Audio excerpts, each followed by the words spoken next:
Agora vamos abrir então essa edição diretamente de Brasília. Temos lá o Cláudio Dantas e também Zé Maria Trindade. Cadê? O Cláudio Dantas também está conosco. Zé Maria já está aqui. Cláudio Dantas já está conosco? Ah, está aqui. Vamos lá? Daqui a pouco. Ah, então está aqui o Zé Maria. Vamos começar. Zé, seja bem-vindo. Boa tarde a você. Daqui a pouco vou colocar o Cláudio Dantas também na tela. Nós tivemos uma semana, não é que Brasília seja um lugar calmo, mas convenhamos, essa semana foi extremamente, digamos, cheia de ruídos. Não só pela questão da CPMI, que finalmente foi instalada, mas também tem a CPI do MST, esta é só da Câmara, não é uma CPI mista. Tem o presidente Lula que foi vaiado no exterior e o Brasil tinha uma pretensão do presidente Lula de ser um mediador da guerra, com todas as declarações ruins que ele fez, equivalendo à Ucrânia e a Rússia. A Ucrânia foi invadida pela Rússia, ele conseguiu dizer que os dois países têm a mesma culpa na guerra, ou seja, que seriam os dois que estariam mantendo essa guerra, sendo que um país está lá com um exército inimigo invadindo o seu território. Além disso tudo, nós temos também a questão do projeto das fake news. Zé, como é que você analisa essa semana agora? Nós estamos só na quinta-feira, Zé, tem amanhã, que amanhã é um dia mais calmo em Brasília, mas deu para perceber que a semana foi tensa, né? Muito tensa, e aqui em Brasília a quinta já está virando sexta, ou seja, os deputados já estão longe daqui. Muito boa tarde, Piotr. Boa tarde a todos que nos acompanham aqui nesse giro importante de notícias. Olha, Piotr, começando aqui pelo projeto das fake news. Eu tenho acompanhado o trabalho da oposição, um trabalho importante, né? Valdemar Costa Neto, líder do PL, o presidente do PL, liga todos os dias para os principais deputados do PL e conversa. E houve uma estratégia muito importante dos partidos de oposição. Eles definiram ali, em cada estado, um coordenador. E esses coordenadores estão fazendo um trabalho de formiguinha e usaram muito os evangélicos. Pastores evangélicos vieram aqui para o Congresso Nacional e fizeram uma pressão muito grande. E já viraram partidos que são considerados aí governistas. Por exemplo, o partido que mais tem evangélicos, que é o Republicanos. E o Republicanos já está quase todo contra esse projeto da fake news. Os pastores estão dizendo que a Bíblia será criminalizada por discurso de ódio se houver a aprovação desse projeto. E os cálculos aqui são de que a coisa está se revertendo. Eduardo Bolsonaro, deputado de São Paulo, né, me disse que Arthur Lira tinha uma estratégia de votar a urgência nesta semana e, em seguida, já na quarta-feira, votar o mérito. E aí ele fez uma articulação e pediu para deixar o mérito para a semana que vem e ganhou tempo para negociar. Já há, por aqui, pensamentos de que Arthur Lira não vai colocar fake news em votação, porque a decisão dele é de levar ao plenário apenas para ganhar, né? E não para uma disputa ou perder. Zé, já volto com você. Dantas já está conosco. Dantas, mas qual é o sentido de ganhar num projeto que afronta, por exemplo, de uma maneira generalizada, um aspecto fundamental, aliás, uma cláusula pétrea, que é a liberdade de expressão? Porque, vamos lá, tem uma mania de se achar que as pessoas precisam ser tuteladas para tudo. Se você faz uma programação, se você combina um crime por telex, por sinal de fumaça ou por rede social, é crime. Não é a rede social a ação promotora do crime. Porque por rede social também você faz um monte de coisa boa. Mas quando você põe um órgão federal para, digamos, trazer alguma ordem para aquilo, o nome disso é censura. A gente conhece, não faz tanto tempo que esse país venceu a época da censura. Boa tarde, Piotr. Boa tarde a Zé Maria. Boa tarde a toda a audiência. Difícil é entender o que faz sentido. Na verdade, os parlamentares ainda não se deram conta, Piotr, de que se eles aprovarem esse projeto, eles amanhã podem ser vítimas desse projeto. O próprio Orlando Silva, no relatório dele, ele acabou de entregar aqui, fez um tweet anunciando que conseguiu terminar aqui o relatório e tal, que está discutindo agora a tal da autoridade autônoma. E quem vai fiscalizar, a pergunta dele, quem vai fiscalizar a lei?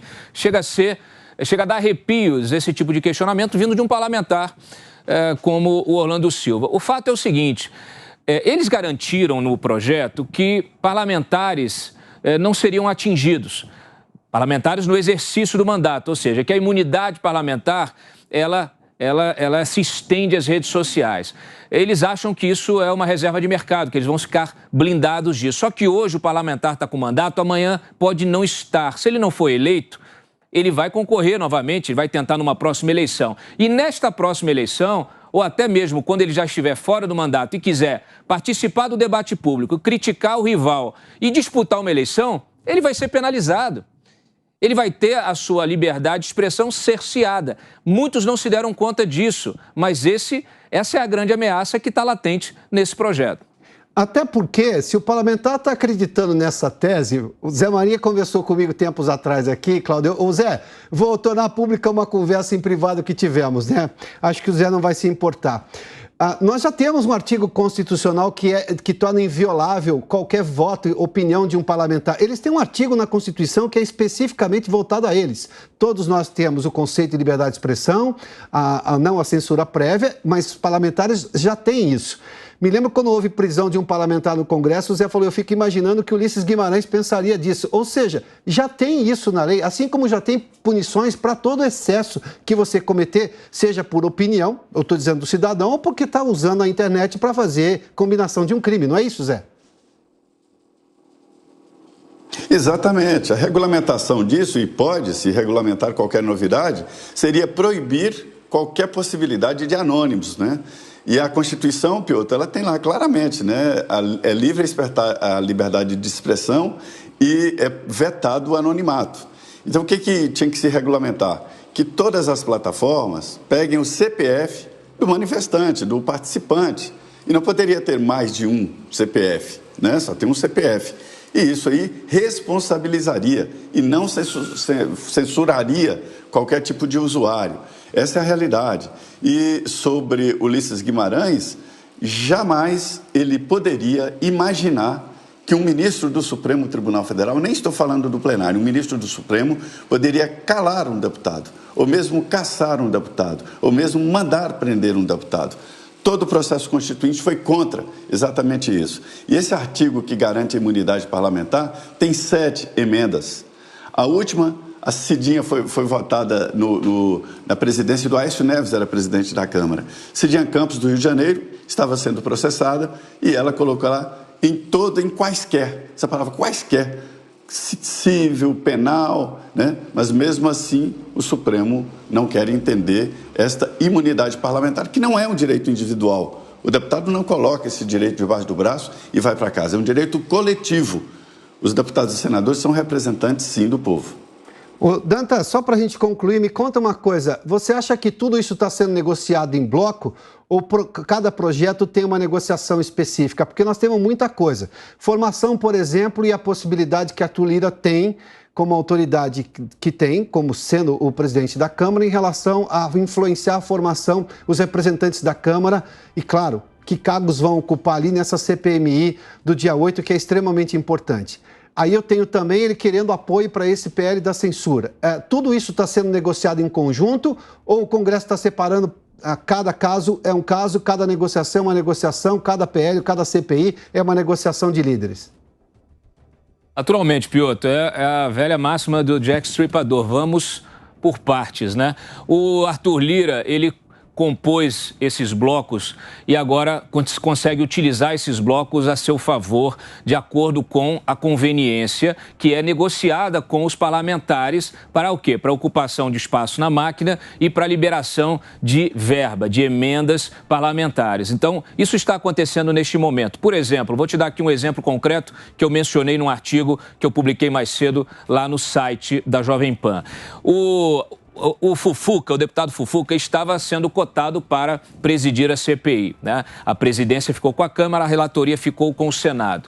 Mas ele acabou sendo retirado aí dessa possibilidade, convidar o Arthur Maia, que deve então assumir a presidência da CPMI do 8 de janeiro. O Fufuca foi retirado por quê? Porque ele está muito próximo atualmente do Flávio Dino, né, do Flávio Dino. E o Flávio Dino, ele atuou nos bastidores para derrubar uma indicação do Arthur Lira para o TRF6. Então o Arthur Lira resolveu se vingar e tirar o Fufuca da jogada, colocou um outro parlamentar. E agora toda negociação ela é pontual. Ela vai acontecer para a CPMI, para a CPI do MST, vai acontecer para as pautas, as grandes pautas que o governo quer que sejam aprovadas, inclusive a do PL das fake news. Porque, claro, cada negociação você tem a possibilidade de arrancar um pouco mais. Senhores, muitíssimo obrigado, viu? Dantas e Zé Maria Trindade. E amanhã a gente volta a conversar um pouco mais sobre essa semana que foi tensa. Até porque temos ainda quinta-feira, é um dia um pouco mais tranquilo hoje no Congresso. Amanhã normalmente é bem mais tranquilo. Só que todas essas negociações estão acontecendo nos bastidores. E a gente vai falar muito sobre o CPL da censura, o projeto de lei aí da censura, também chamado de combate às fake news. De novo, né? Tem uma mania de querer tutelar o cidadão desse país. O cidadão desse país não precisa de tutela, ele precisa de direito garantido. E a Constituição está lá. É exatamente o maior livro de direitos e deveres. Está tudo escrito lá, o que pode e o que não pode. Aliás, você tem, por exemplo, na lei de dados, de proteção de dados, já está especificado ali o que, se você cometer algum excesso nas redes sociais. Não há razão de se buscar mais censura. Até porque já houve censura. Apesar da Constituição atual estar em vigor, já houve censura. Você sabe, fomos vítimas aqui. Você provavelmente deve ter sido vítima nas suas redes sociais durante o período eleitoral do ano passado. Até questionamento ao TSE era censurado e você recebia um voto de censura de algum ministro.